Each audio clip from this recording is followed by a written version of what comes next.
Bhogapuram airport ప్రారంభం ప్రధాని చేతుల మీదుగా షురు హాజరైన కేంద్ర మంత్రులు సీఎం చంద్రబాబు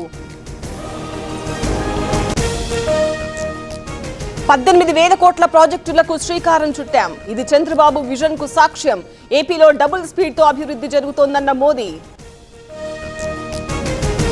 ఉత్తరాంధ్రలో కొత్త చరిత్రకు నాంది ఈ ప్రాంత దశ దిశ మార్చే ప్రాజెక్ట్ మోదీ వల్లే సాధ్యమైందన్న చంద్రబాబు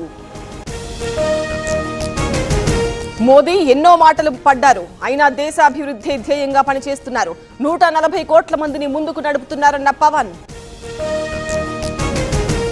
చంద్రబాబు వల్లే భోగాపురం ఎయిర్పోర్టు సాధ్యం కొందరిక్కడికి ఎర్ర బస్సు కూడా రాదన్నారు ఎయిర్ బస్సు తెచ్చి చూపించామన్న రామ్మోహన్ నాయుడు ఎర్ర బస్సు రాదన్న చోట ఎయిర్పోర్ట్ వచ్చింది ఉత్తరాంధ్ర కలలకు మన ప్రధాని రెక్కలిచ్చారు రాష్ట్రాభివృద్ధికి మోదీ సహకరిస్తున్నారన్న లోకేష్ తల్లిదండ్రులు కావాలనే మీ కలకు ఎందుకు ఆలస్యం ఇప్పుడు ఉచిత కన్సల్టేషన్ ఉచిత స్కాన్ IVF పై 20,000 వరకు తగ్గింపుతో మీ పేరెంట్హుడ్ ప్రయాణానికి 49 తోడుగా వేలాది కుటుంబాల నమ్మకం 49 అంటే సంతానం 49 అంటే సంతోషం థీమ్సా నృత్యంతో ప్రధానికి ఘన స్వాగతం పాల్గొన్న 13,000 మంది గిరిజన యువతులు ఆదివాసీల నృత్యం తనను కదిలించిందని మోదీ ట్వీట్ నిజామాబాద్ జిల్లాలో మంత్రుల పర్యటన SRSP ప్రాజెక్టు సందర్శించిన ఉత్తమ్ శ్రీధర్ బాబు నీటి మట్టం వివరాలపై ఆరా ఎల్లంపల్లిపై బీఆర్ఎస్ తప్పుడు ప్రచారం చేస్తోంది కాంగ్రెస్ నిర్మించిన డ్యాంలు 60 ఏళ్లైనా నిలిచాయి బీఆర్ఎస్ నిర్మించిన ప్రాజెక్టులు దెబ్బతిన్నాయన్న ఉత్తమ్ కిర్లంపూడిలో ముద్రగడ సంతాప సభ హాజరైన వైసీపీ నేతలు ఆయన పట్టుదల దృఢ సంకల్పం ఆదర్శమన్న బొత్స కోడుమూరులో సిపిఐ రైతు సంఘం నేతలు దెబ్బతిన్న పంటల పరిశీలన రైతులకు నష్టపరిహారం చెల్లించాలని డిమాండ్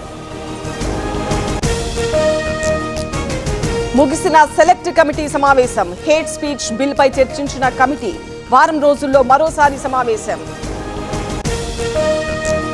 మార్కెటింగ్ శాఖపై మంత్రి తుమ్మల సమీక్ష మార్కెట్ల పనితీరు అభివృద్ధి పనులపై చర్చ పత్తి కొనుగోళ్ల ముందస్తు ఏర్పాట్లపై ఆదేశాలు తెలంగాణలో పోలీస్ నియామకాలకు దరఖాస్తులు ఆన్లైన్లో దరఖాస్తులకు అవకాశం ఈ నెల 19 నుంచి సెప్టెంబర్ 9 వరకు గడువు ధవళేశ్వరం దగ్గర వరద ఉధృతి మొదటి ప్రమాద హెచ్చరిక జారీ బరాజ్ 175 గేట్లు ఎత్తి నీరు విడుదల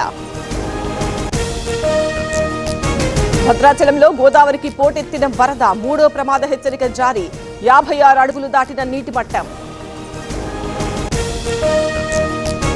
ములుగు జిల్లాలో గోదావరి ఉగ్రరూపం 4 మండలాల్లో భారీగా ప్రవాహం జల దిగ్బంధంలో 26 గ్రామాలు శివలింగాన్ని తాకిన కృష్ణా జలాలు జలాధివాసం చేసిన సంగమేశ్వరుడు ఆలయంలో చివరి పూజలు వనస్థలీపురంలో బాలుడు అదృశ్యం పోలీసులకు ఫిర్యాదు చేసిన పేరెంట్స్ సురక్షితంగా అప్పగించిన పోలీసులు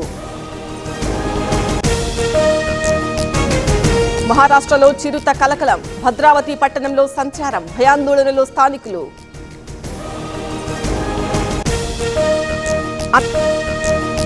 జమ్మూ కాశ్మీర్లో ఉగ్రవాదుల దాడి కుల్గాంలో 2 కార్మికులు మృతి ఛత్తీస్గఢ్ కు చెందిన వారిగా గుర్తింపు ఒడిశాలో భారీ వర్షాలు దొకందర్ గ్రామాన్ని ముంచెత్తిన వరద నీట మునిగిన ఇళ్లు రోడ్లు రాష్ట్రాలకు కేంద్రం పన్నుల వాటా విడుదల 1,09,019 కోట్లు రిలీజ్ చేసిన కేంద్రం రాష్ట్రాల ఆర్థిక స్థితి బలోపేతానికి ప్రభుత్వం నిర్ణయం